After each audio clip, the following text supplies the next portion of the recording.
ابھی موجودہ حالات فلسطین وغیرہ کے جو چل رہے ہیں، آپ دیکھیے ہمارے یہاں کے اخبارات حماس کا کردار ایسا لکھتے ہیں جیسے واقعی اسلامی ہیروز ہیں، لیکن جب حقائق آپ دیکھیں گے جانیں گے تو پتہ چلے گا کہ نیتن یاہو یعنی اسرائیل کے صدر اور ان کی ملی بھگت ہے، نورا کشتی ہے، دکھاوا ہے، لوگوں کو دھوکہ دینا ہے۔ ترکی اور ایران کو امریکہ کے خلاف اور ایران فلسطینیوں کا حامی دکھایا جاتا ہے، جبکہ انہوں نے آج تک ایک گولی نہیں دی، ہمیشہ ساتھ دیا ہے شیعوں کی۔ ایران میں اسرائیل کے اندر جتنے یہودی ہیں، اسرائیل کے بعد یہودیوں کی سب سے بڑی آبادی ایران میں۔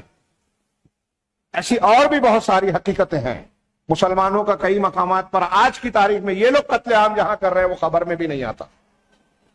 اگر ایک اخبار میں یا انٹرنیشنل لیول کی میڈیا میں کوئی خبر آ رہی ہے تو یہ بات دماغ میں رکھ لیجئے کہ وہ خبر یہودیوں کی چاہت کے بغیر نہیں آ رہی ہے، اور یہودیوں کی چاہت کے ساتھ عالمی طاقتوں کی خواہش کے مطابق اگر کوئی چیز آ رہی ہے تو ہمارے خوش ہونے کی ضرورت نہیں ہے۔ نیتن یاہو نے بتایا کہ یہ دیکھو ہمارے اسرائیلی 12 لوگ مر گئے تو ہمارے مسلمان جشن منا رہے ہیں، خوشی منا رہے ہیں۔ کتنی سطحی دماغ، کتنی غیر علمی، اور اب تک بار بار مارے ٹھوکے جاتے ہیں لیکن عقل نہیں آئی۔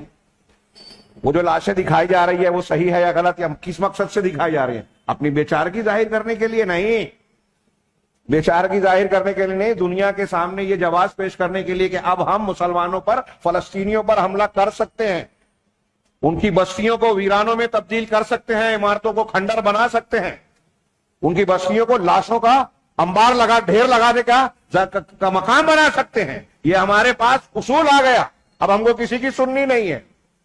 جب وہ لاش بتا رہے ہیں تو آپ کو خوش نہیں ہونا چاہیے، اس بات کی فکر کرنی چاہیے کہ وہ حملہ کرنے کی تیاری ہے۔ یہ مسلسل چلا آ رہا ہے۔ ہاں، افغانستان پر حملہ کرنا ہے تو امریکہ کے ٹوئن ٹاور پر حملہ کیا گیا، بعد میں مختلف تحقیقات آ رہی ہیں کہ اسرائیلیوں اور ان کے ہم نواؤں کی ایک سوچی سمجھی سازش کا حصہ تھا۔ ایک یہودی اس میں نہیں مرا۔ ہماری عقل نہیں آتی، ٹھکانے لگتی۔ ہندوستان میں اگر مسلمانوں کو پر ہاتھ ڈالنا ہے تو اس سے پہلے ایک کانڈ کروایا جائے جس پر مسلمانوں کا الزام لگایا جائے اور اس کے بعد حملہ کیا جائے۔ یہ مسلسل یہ تدبیر اختیار کی جاتی ہے، اور ہمارے ہاں جوش جذبے کا ایسا معاملہ ہے۔ یہ قرآن و حدیث اور صحیح منہج نہ ہونے کی وجہ سے صحیح فکر نہیں ہوتی۔ آپ دنیا میں کسی بات کو، واقعے کا صحیح تجزیہ اگر کرنا چاہتے ہیں، میں نے اس سے پہلے بھی کہا، مسلمان صحافیوں کو خاص طور سے، آپ کی نظر اور آپ کی نگاہ صحیح گہرائی میں اس وقت جائے گی جب آپ منہج کی بنیاد پر تحقیق کریں گے۔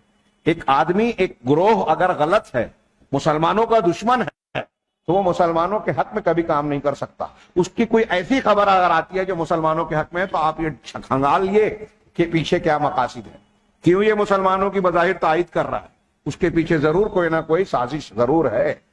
اور اس سلسلے میں سر فہرست تو مسلمانوں کی تاریخ میں سب سے نمایاں طور پر منافقت کا کردار نبھانے والا طبقہ روافض کا ہے، ایران کا ہے، جس نے کبھی مسلمانوں کا ساتھ پوری تاریخ میں نہیں دیا، مسلمانوں کے فائدے کا کام نہیں کیا، تو آج کیسے کریں گے؟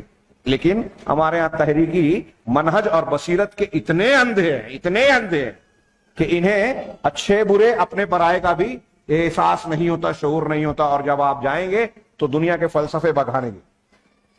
یہ منہجیت کے فقدان کا نتیجہ ہے، چھوٹی موٹی بات نہیں۔